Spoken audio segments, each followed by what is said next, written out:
We're going to quickly talk about the Willie Boat raffle.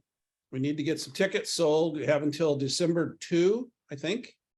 The raffle drawing will be on December 3rd. It's currently at Sportsman's Warehouse.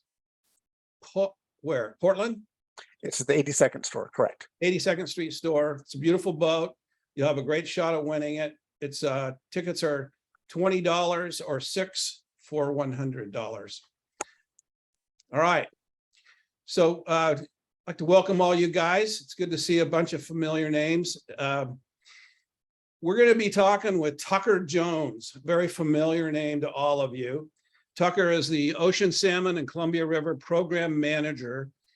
And, you know, I've heard over the years many metaphors for this guy. Tip of the spear, lightning rod, canary in the cage. You know, he's the guy that's out front delivering the messages. And we're going to talk about some specific North of Falcon topics. And at the in a few minutes, we'll open it up to Q&A. But I just wanted to welcome Tucker. It's great to have him here. He's our first guest from the department. And we really, really appreciate him coming to address us and also to answer a lot of questions. Thanks, Tucker. Thanks for having me, Don. And yeah, so I'm Tucker Jones. I'm like I said, the Columbia River Program Manager with Oregon Fish and Wildlife. My unit oversees all things Columbia River. So whether we're talking non-treaty or treaty fisheries within the main stem, or if we're talking interfacing with the hydro system, anything that's sort of interjurisdictional Columbia River, and then the ocean salmon pieces fit nicely in there, given that Oregon's biggest chunk of kind of that North of Falcon PFMC process, I think, does come in the Columbia, though there's certainly some coastal fisheries that are involved with that too.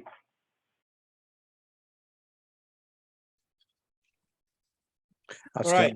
So there's a lot of interest in two things. You can take them in whatever order you want. The closure we talked about with Bruce Pauly. We'd like to get your angle on it, but maybe lead off with the North Falcon process and pretend we know nothing about it. And you're just going to give us a little bit of a primer on the history and the process. Sure. Well, the North of Falcon process, it's really, it's a Washington-driven process, largely to start. It's an outgrowth of the Bolt decision in the 70s, right? That involved a lot of back and forth with, you know, the Washington coastal tribes and Puget Sound tribes at first, and then ultimately sort of morphed into what we have right now when Washington started to view those tribes as more co-management partners in the 90s, and really what we've got now, what is familiar to us as the North of Falcon process, started in about the early 2000s. And this is dealing with the Pacific Fisheries Management Council fisheries, salmon fisheries. So those are all the southern U.S. Fisheries, and we divide that into North of Falcon, which is off the Oregon coast, and South of Falcon. It has an interface with the Pacific Salmon Treaty. You know, those are fisheries that they look between, you know, Alaska, Canada, and then the lower 48. So it does have that interface with ocean fisheries, and some of those stocks are, you know, I guess, joint impacts for some of the listed fish, like the Tule stocks. I guess the North of Falcon process starts every year, really, I would say around early to mid-February, when we get, you know, they wrap up the run reconstructions from the previous year and generate the forecasts for the upcoming year for summer Chinook and fall Chinook, the different stocks, coho, and those things. There are, a couple of actual council meetings, PFMC meetings. There's a first meeting usually happens right at the end of February, early March. They review some of the data. They start thinking about options. They try to identify sort of 3 ocean options. We take those numbers back, and then we start, looking and crunching and trying to figure out what sort of options we might be able to have, what things look like. Is it our runs on the upswing or runs on the downswing? Are we near any breakoff points? We try to put that together into a digestible format. We host a couple of public meetings. Usually in, I guess, Washington hosts them frequently at their Ridgefield office now. It used to be in Vancouver. Washington does used to do a whole road show where they would go out to the Tri-Cities and someplace up in the upper Mid-Columbia. We try to get back together with folks after we've heard a bunch of ideas and can try to synthesize what we've heard down into some more tangible options potentially. But even then, it's still, I would say, a set of sideboards or guidelines that we then take back to the second PFMC meeting, because for things like those lower river fish, those lower river fall chinook, they have to, our rates and the ocean rates all have to mesh together. How sort of ocean fisheries are sometimes crafted will impact ultimately how many impacts might be available, within the river. So once we get sort of where that ocean is, we do our best to use the guidance and sideboards that we've heard from the public during those meetings to fit that down into an actual season, with all the constraints that there are. The fall is Columbia River Fisheries Management is complex in any season, but fall is really complex.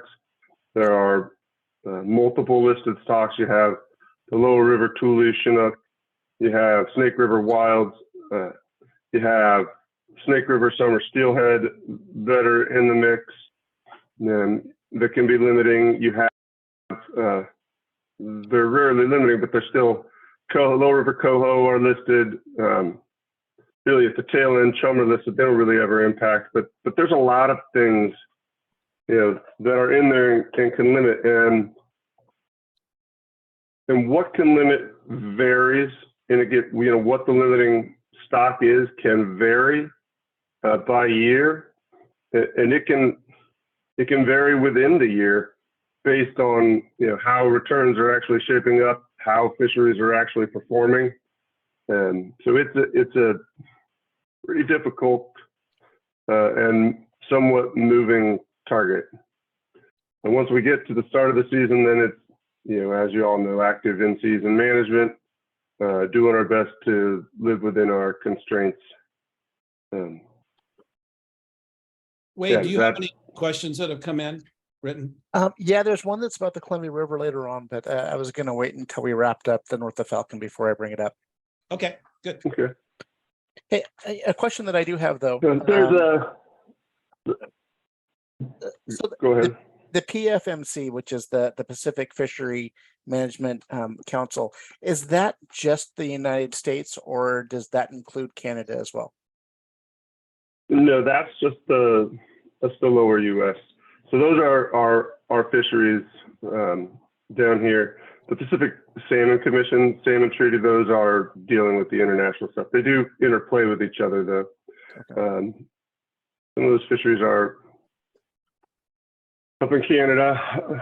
So, right, we do like more harvest rate driven stuff. They do abundance-based management up there, Alaska, Canada. So they look at a certain number and they figure how much they can take off, based on the sort of this aggregate abundance, how much are they going to be able to impact? And then for like Thule's, that might be, it varies based on what the overall abundance is, but that, like say we're in a year where we're looking at a 38% overall impact rate, like 12% will come off the top, and then our fisheries, including in river and ocean, will be sort of apportioning out that remainder between in the ocean treaty troll, non-treaty troll, and recreational fisheries, and then within the river, for the lower river Thule's, those are just non-treaty recreational and non-treaty commercial. And is it true then, does that Pacific Treaty meet in advance of the North Falcon?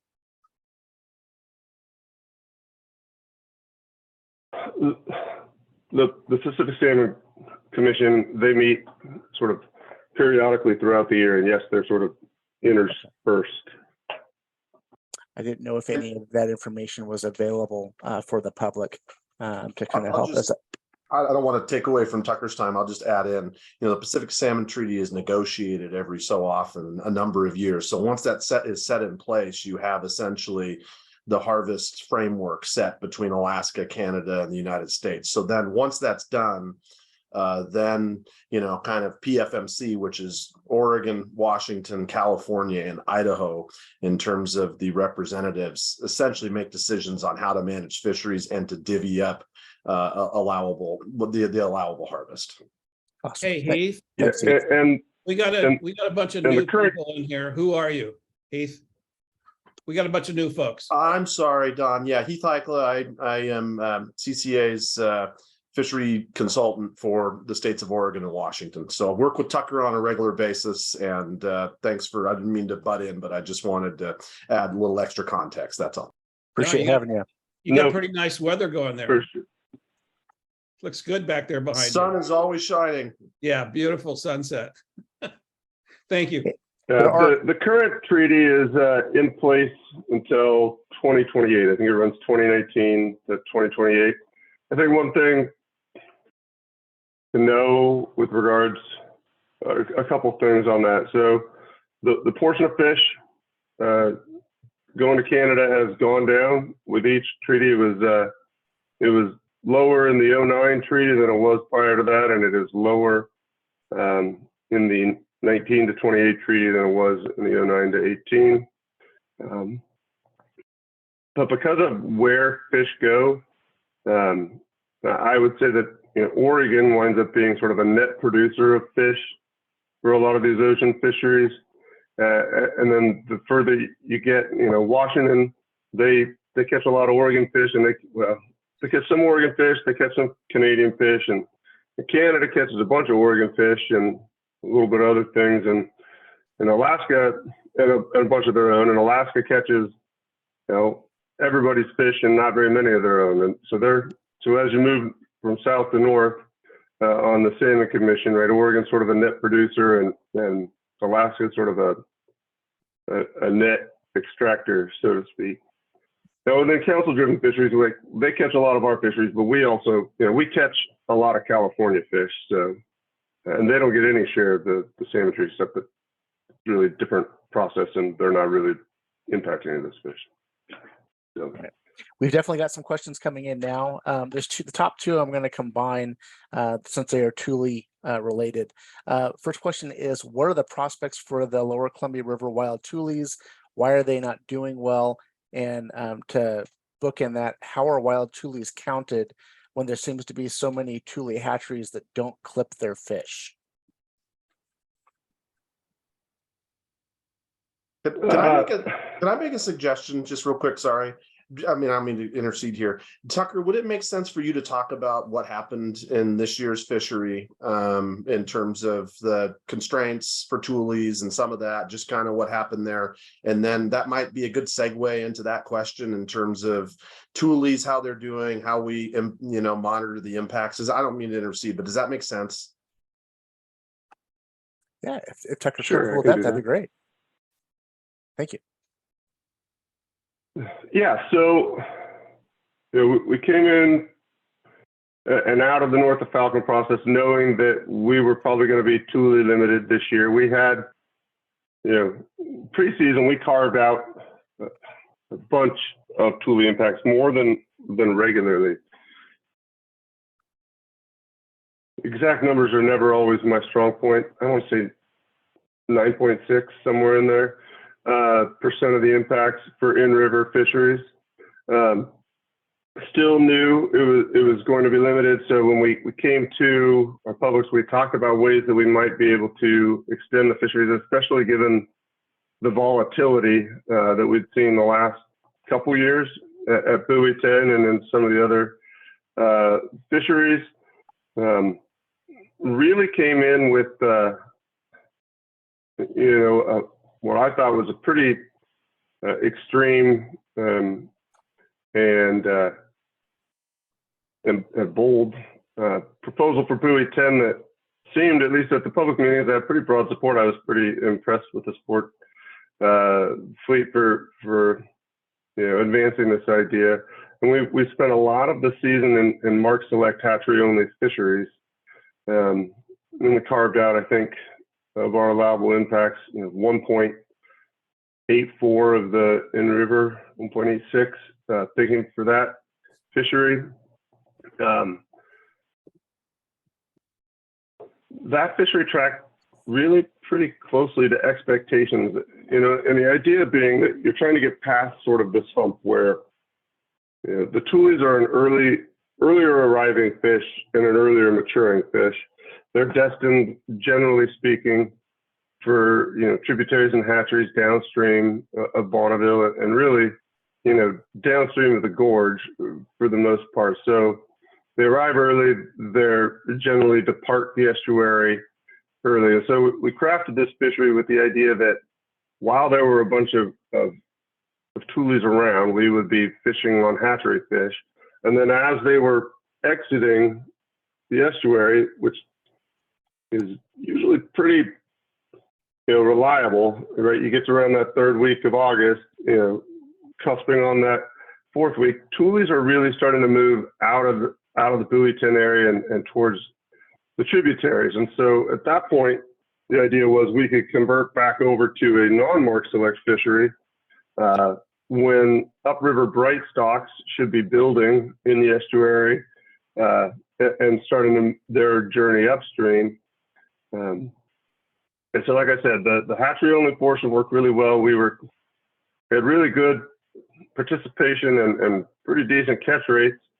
But it was still only tracking, slightly ahead of expectations. We felt fairly good. And then, when we switched to that non-Mark Select fishery, what we saw over the next 4 or 5 days were really high participation rates at Buoy 10, more than double anticipated, and some of the highest catch rates we've ever seen.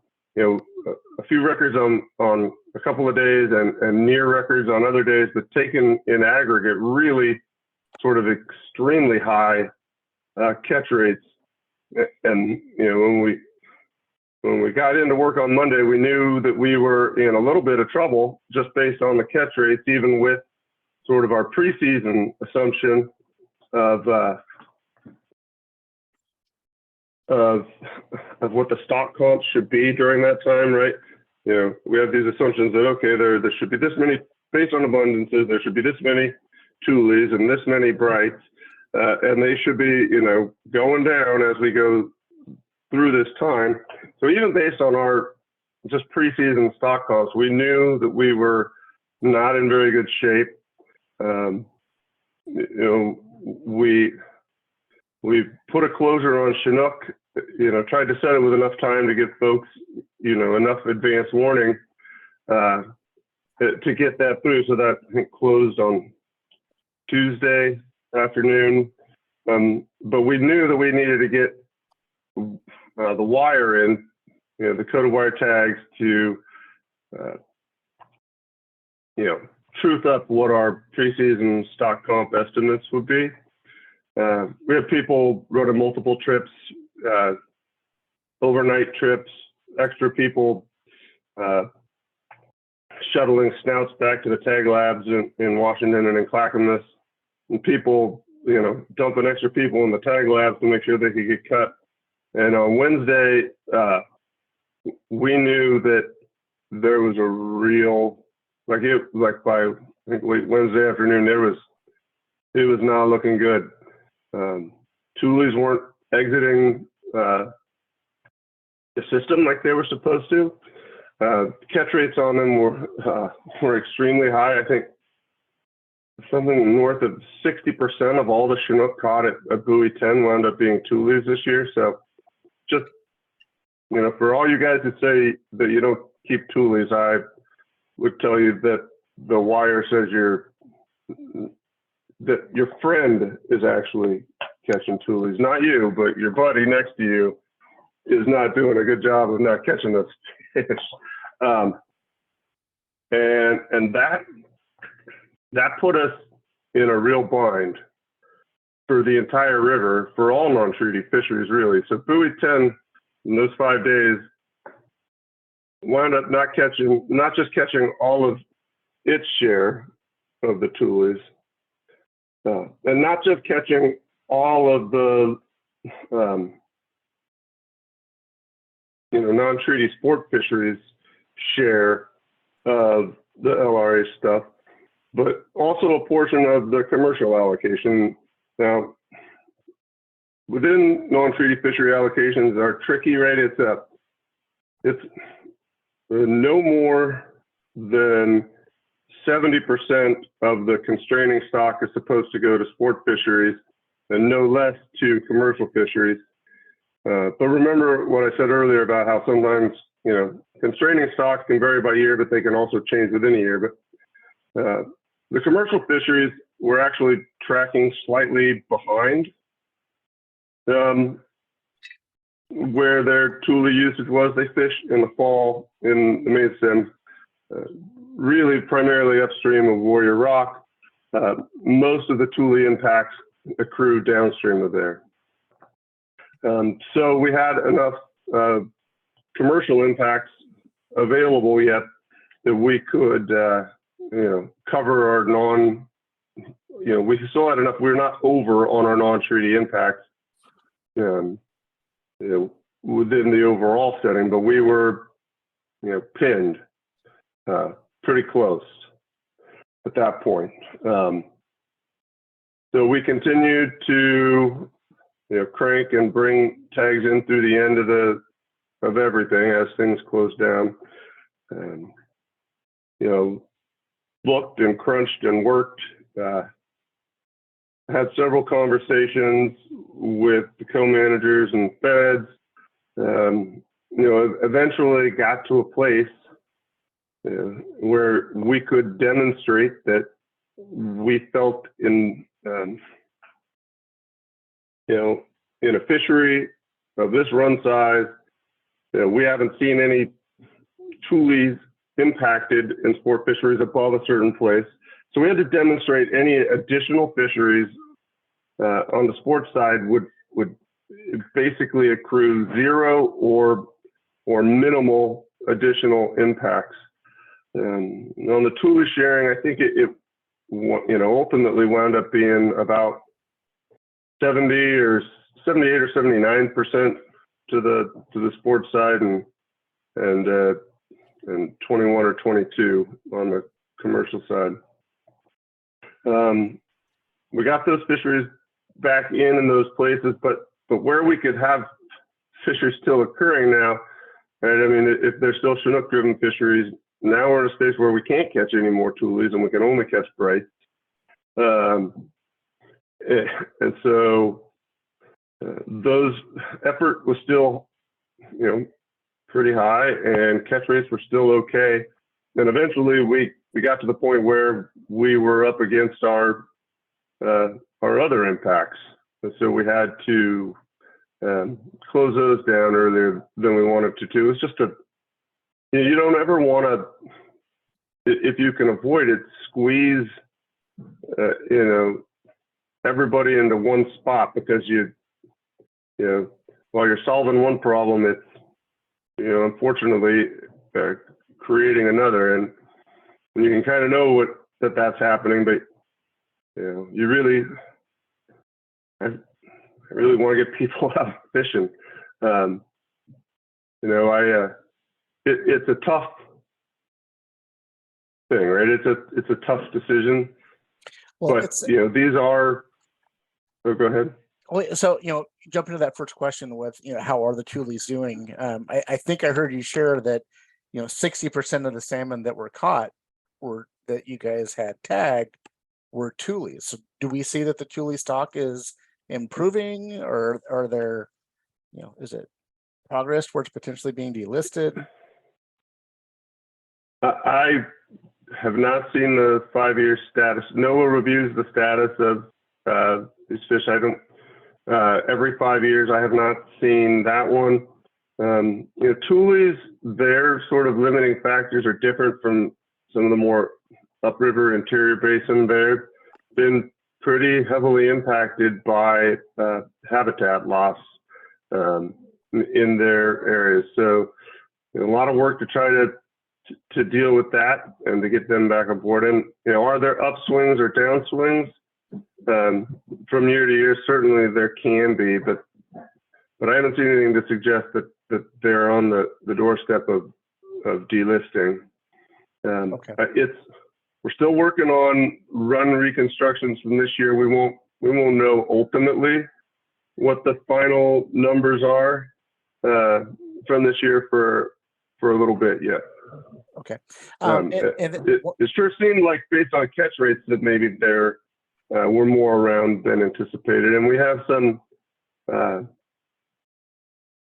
correlations that we've been working on that also seem to indicate that there are probably more around, but it's pretty difficult, right? I mean, doing those run reconstructions is a combination of what was caught in the fisheries, what's returned to the hatcheries, and estimates of spawners on the spawning ground. So it takes a while to get through all of that and gather all that to get your full number.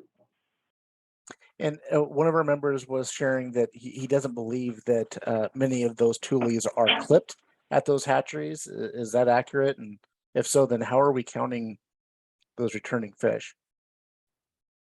They do subsets of those, right? So you have marked groups that represent a certain number of fish. So there are expansions off of the wire. So maybe not everyone has a wire, in its snout, but they know the ratio of marked fish in those release groups. Okay. Another question, going back to the north of Falcon, are there any sports fishermen that are part of that group, and how would one get added into that group? So those are our public meetings. They're open to anybody who wants to attend. We typically have a meeting that is partially, sort of everybody in one room where we talk about stock status and where things are at, and then we have breakouts that are just for recreational fisheries and breakouts for commercial fisheries.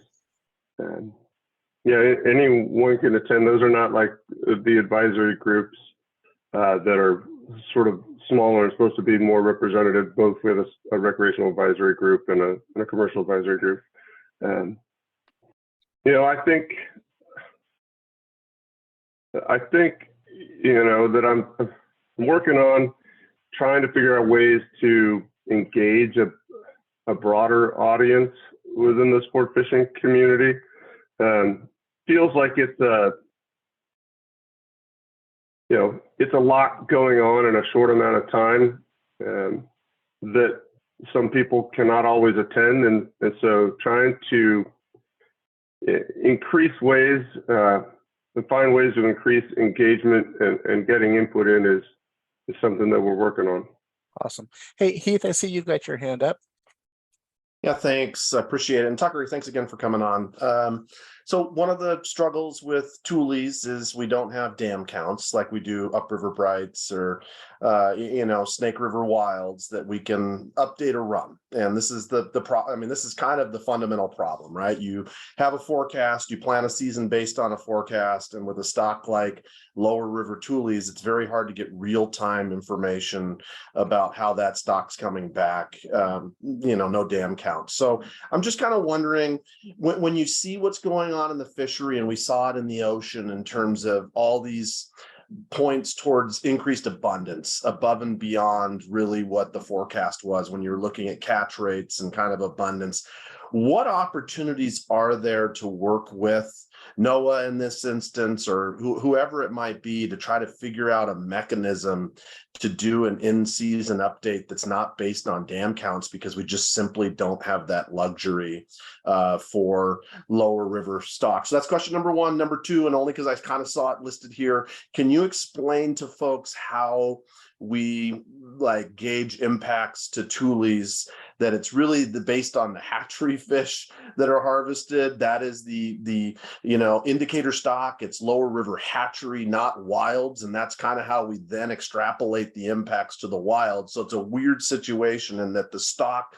that we supposedly are trying to harvest, these lower river hatchery fish, which are supposedly a genetic risk to lower river wilds, that then when they keep those, that is getting counted as impacts to lower river Thule, wild Thule. So two-part question.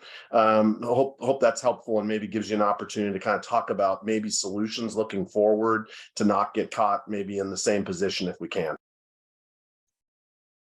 Yeah, so we are definitely trying to figure out if there is a way that we can, come up with an in-season update. Using fisheries, I hate to tell you this, but fishermen catch fish, right? And yeah, they may do a little extra special good on big runs, and maybe a little bit worse on bad runs, but sometimes they can do really well on not big runs. 2021 is actually a pretty decent case in point. I heard everybody also telling me about how good catch rates were and how the Thule run had to be bigger than forecast based on those catch rates in it. And actually, I think came in a little under forecast. So catch rates are not, you can't catch a fish that isn't there, but they're not an ideal indicator. We are trying to look at some weir counts and see if those correlate to overall runs. Look at some of those things, and we've been talking with NOAA on some of that stuff. But it's a process. There are lots of moving parts on this, and and in some sense, right, you need to be cognizant of the questions that you're asking and the answers that you're going to get. As we have it right now, right, we have a forecast and we set a season, and if we feel like there are more fish and we have to close early, well, that's a bummer, and it impacts in-river, and ocean fisheries don't. They prosecute. But in the reverse scenario, all right, if we have a fishery that's going on and our indicators start to look like it's not coming in good, now you're in a place where in an old system you sort of run that fishery out, and in the new system, right, so I guess that knife cuts both ways. I guess my feeling is that knife should cut both ways. If we can, and we're working on it, and I think we're close, but I don't know that it's fully baked yet. But if we can update a run, and if we know that it's not coming in like it's supposed to, it's incumbent on us, fisheries managers. It's incumbent upon you guys, the angling public, to recognize that and to pull up. So, I think you guys have probably heard me say this, or I don't know, anybody who's been on a compact has probably heard me say this, but not all these stocks are in great shape. Fisheries, I think, are a critical part of the conservation and recovery picture. They keep people engaged. They keep people tied to the resource. If people quit going fishing, then nobody's really going to care, and nobody's going to care if salmon are abundant and coming back and supporting, angling opportunities in local communities and guides and anglers everywhere. Nobody's going to care, and so it's critical to keep people engaged, but it has to fit within those conservation constraints to play that really important role.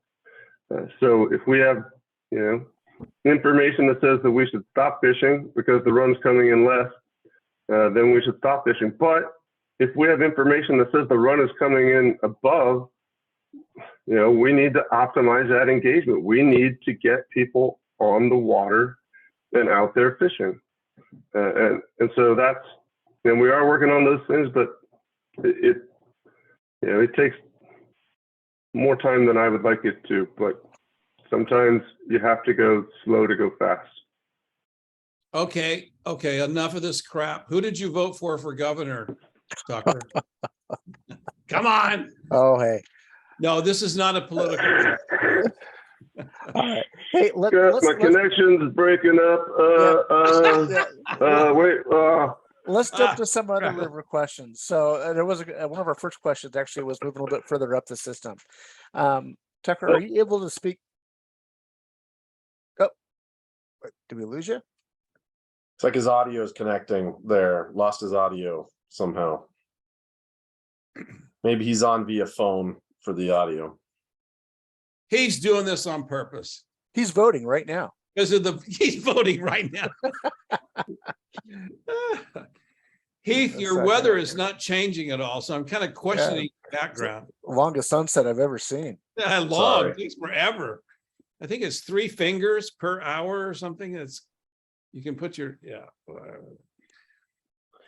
Well, one other thing while Tucker is waiting for his audio. I mean, I think this group very much would like to see management flexibility where we don't run out the impacts and have to shut down the entire river when really most of the impacts to tules are incurred at buoy 10, and I think Tucker kind of mentioned that. So hopefully he can talk about.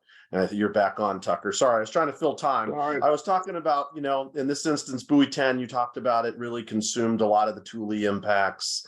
Trying to get in a situation in the future that we don't have to shut down the entire river, including above Warrior Rock, where, impacts are pretty, insignificant or much lower, for Thules, that we can keep that fishery going. Is there some kind of consideration of that looking ahead to next year to figure out how to structure that? Or are you guys thinking about that? I guess, and part of the reason is why, and I'll just mention part of the reason why, no matter how you explain, this is what the recreational allocation was. We burnt through it and more at buoy 10. When people see a large mesh gillnet fishery going on in zones 4 and 5 for Chinook, and the same section of river is closed to recreational fishing, it's really hard to explain. So anyhow. Yeah, and I also realized that I did not get to your impact calculation question. I'm going to take a shot at explaining this, and you're probably not going to feel any better when I'm done or happier with the explanation. So there is the LRH, the Lower River Hatchery, they are indicator stock. They're in a proportion, basically, to wilds in the system. So we assume that if the harvest rate is 2% on the hatchery in a non-marked selective fishery, right? Any fishery can't, then the harvest rate is also 0.2% on the natural component. Right? Now, when you do a hatchery only fishery, right? So instead of, so for every sort of hatchery fish that we know we catch, we know that that's, roughly equivalent to the proportional amount of wild fish out there. But in a hatchery only fishery, only 0.18 of those fish count because you're releasing all the wild fish. And so it's really just based on the harvest rate calculations. And maybe that made sense this go round. And then, yes, we are thinking of things, and really we're going to try to do broader outreach earlier. I think, we need to start thinking, sort of bigger picture about what we want out of buoy 10 and fall fisheries. It's really become this incredibly dynamic, volatile, popular, amazing thing that is increasingly difficult to wrap your hands around and manage in a way that provides meaningful, stable, predictable opportunity. And so, I think we're going to ask ourselves some pretty hard questions as a recreational angling community. Buoy 10, I think historically was really more of a coho fishery and sort of morphed into a Chinook fishery later.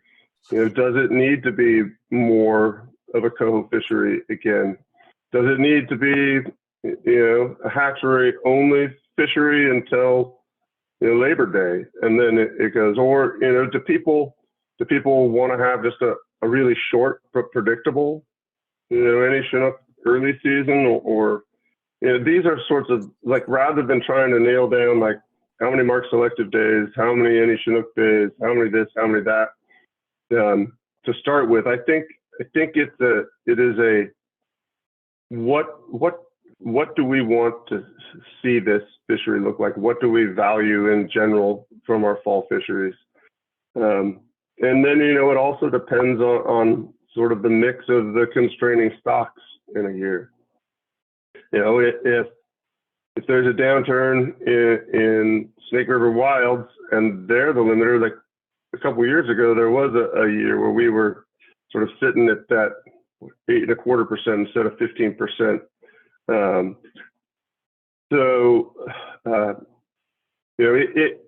So maybe trying to, again, wrap our heads around what we want these fisheries to be like, but also wrapping our heads around what we want them to look like based on sort of the limiters of stocks that are out there.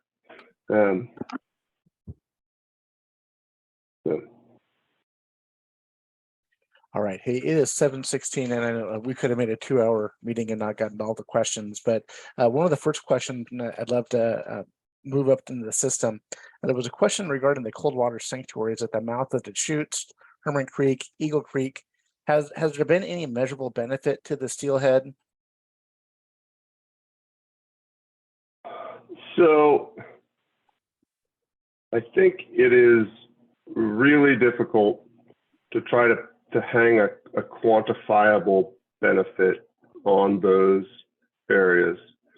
That being said, we're in a place, 2021 was the lowest steelhead return on record since Bonneville Dam was put in. 2022, was an improvement over that, but I think ranked 62nd out of 84 runs since Bonneville went in. We have some pretty good analysis that, looking at some of the Snake River steelhead populations, that is not a rosy picture. It doesn't look, unless, drastic actions, that doesn't look good. So we're trying to err on the side of conservation. And can I hang a quantifiable number on it? No. And do I understand and hear concerns that, well, how come we're doing this and the other guys aren't? And, my answer to that is I don't manage those other guys' fisheries. All we can do is our part. And I think, trying to, err here on the side of conservation, taking a precautionary approach when things aren't looking great, isn't a bad thing to do. Question from Steve. You mentioned public engagement. So I guess WF or Washington sent out a notice today that their fish committee will be meeting on November 30th to recap, review, discuss 2020 below Bonneville fall salmon season, focusing on buoy 10. The public is going to have an opportunity to insist in setting that agenda, as well as providing comments regarding the fishery. Will ODFW be doing something similar? No plans right now to do something similar. I haven't heard anything from my commission on that. I do want to increase engagement. I think, trying to figure out a way to host a webinar to get the word out, to be able to talk to people is important. And I've not gotten any direction to. Washington is set up a little bit different on their commission. They have a fish committee and a wildlife committee, and then they all get together as the whole commission. They have a 9-member commission. We have a 7-member commission, and it doesn't break like that. And yeah, I'm been asked, but I want to go. I've been asked by them to have that sort of thing. I still want to engage with people and talk through things. Yeah, we're just now getting out of crazy town in terms of in-season management that starts in March and runs through October. So we're catching our breath, and now is the time to start thinking about those things. Thank you. Looking through some of the additional questions. Some comments. I saw one in there if I can, Please. Tucker, and I saw in the comments, kind of recognizing that a lot of the Thule impacts, you mentioned this before, Oregon is a net donor of fish, okay? And so a lot of these impacts are happening out in the ocean, whether it's Alaska or Canada, but certainly in the PFMC area, a lot of them are happening off the Washington coast.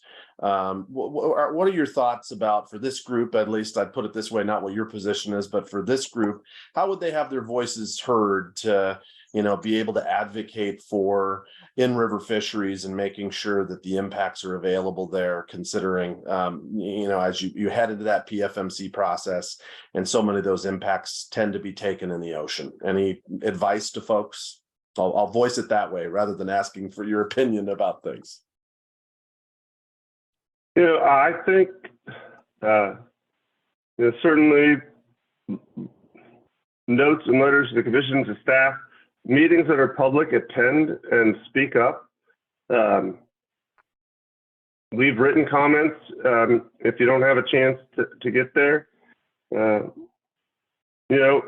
I think also really part of that is on me, right? Part of that is my job to try to figure out a way to amplify your voices.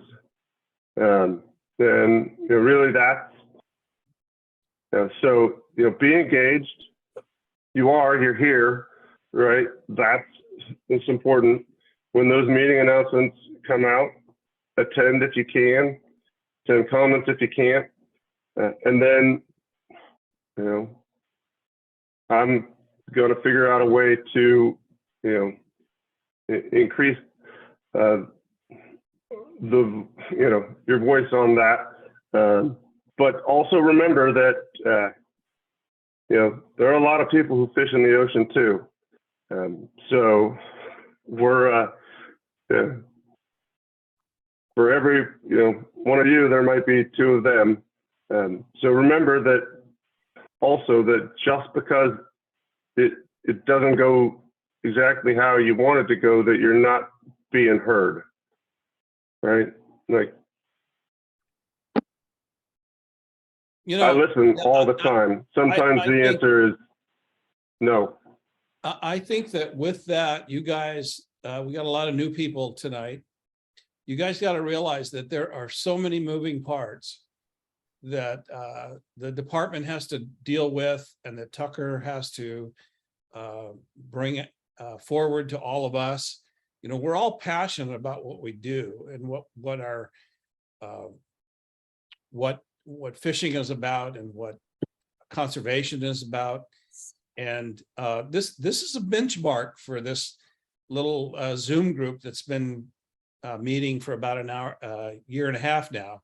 It's huge that Tucker is willing to come and listen, and also to tell us what the process is all about. And I just hope you'll consider that it's a tough job what he does, and we may not always agree, but I think that probably as much as we can, we'll have people like Tucker and folks that are on the front lines in this group. Please tell others about it. We've got a little, we try to end these things on time. We've got a little raffle, trivia kind of question to address with all of you and see who can win. We're not going to include Julie on this one because she wins everything. So she's out on this particular question, but I'll let Wade set it up and we can talk about how we're going to do this trivia question and this pretty cool prizes for the winner. But anyway, thank you, Tucker, for doing this. We hope to have you back again. Yeah, For thank you so sure. much. You know, can I just follow up real quick? I'm sorry, I'm not always trying to get the last word. But it's a tough job, but it's a good job. I love my job. I love what I do. I love, trying to get people fishing. I love trying to make sure there's more fish in the river to get people to fish. I want to do my job because there are passionate people like this who will, join a group for an hour on their free time to talk about and hear about these issues. So, thank you for having me. And yeah, I'm sure I'll be happy to come back if you want to hear from me again in the future. So, thank you. Okay, so we'll be enjoying Tucker in December. Just kidding. All right. Hey, Wade, where are you? Yep, Wade. Okay, so it sounds like Dawn is going to have a question for us. And so what we've done in the past is we're going to ask if you know the answer to just type it into the comment screen. So make sure that you've got your chat window up, active, and make sure you get comfortable with typing a comment into that screen. And I'm going to read out the answers as they start coming through. So Dawn, take it away. Okay, so let's set this up. The prizes are this awesome Hatchery Coexist mug, hot cold mug. It's really cool, very nice. And I use mine every day. yeah, you do. And from Coast, this 6 or 9 million lumens headlamp that everyone, it's like a huge value. You'll get both of those if you can answer this question. So if you're ready, Wade, you're ready? I am ready. All right. In the United States, how many Americans are sport fishermen and fisherwomen in the United States? It's a two-part question. One is within a million. And the second is what percentage vote? This is germane to tonight. You've all voted. I know you've all voted but how many sports fishermen are in the United States? Fishers,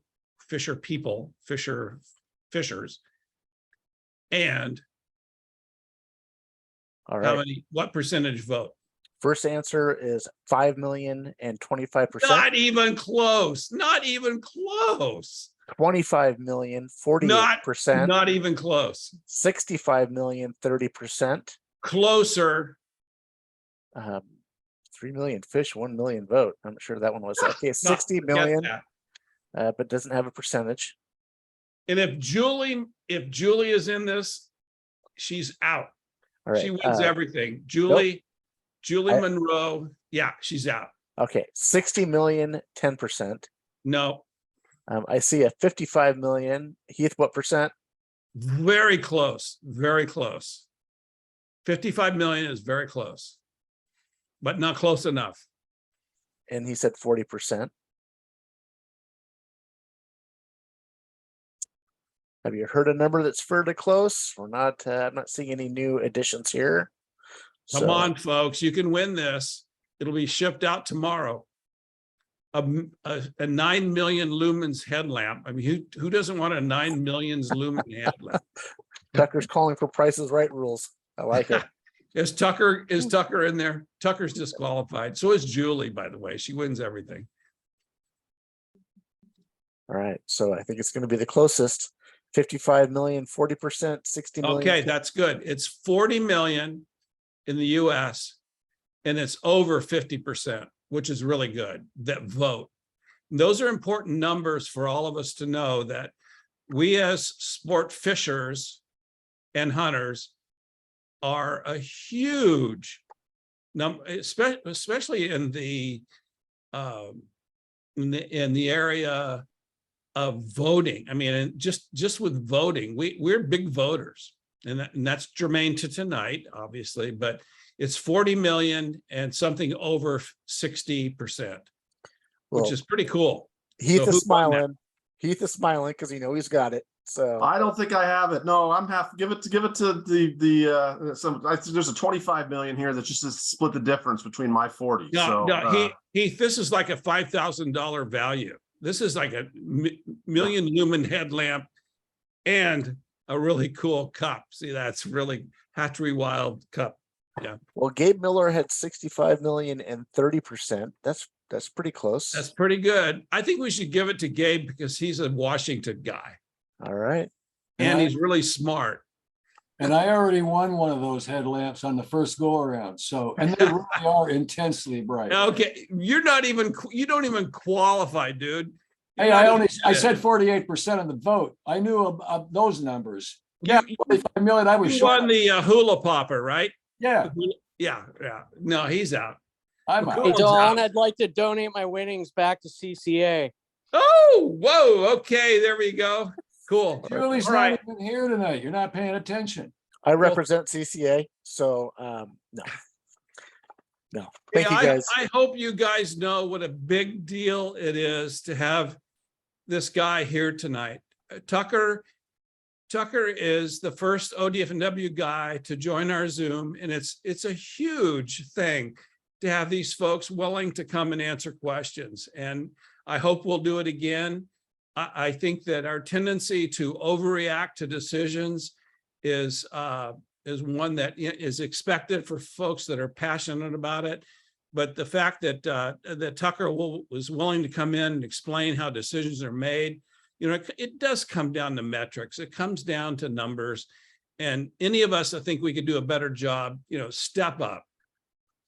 And I asked Tucker for his email address, which thank you for supplying. So, stay in touch.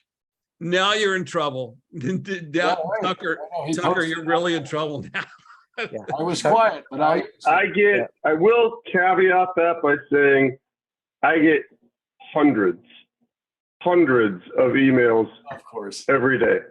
Yep. So if I don't respond, it's not because I'm intentionally ignoring you, Got it. or it might Yeah, be and it- if you're he. If you think about what tip of the spear means, if you think about lightning rod means, put yourself in this guy's spot and then think about it a little bit. And he's completely willing to answer questions when he can. And we just really do appreciate your time tonight. Absolutely. Hey, before we end the call, just a quick reminder, our drawing for the drift boat, December 3rd, tickets are still available. Please go out to ccaoregon.org. You'll see the tickets out there. They are $20 a piece or $6 for $100. So a great value. Thank you everybody for joining tonight. Thank you again, Tucker. It's been awesome having you with us. Thanks, Tucker. Thanks all. Bye.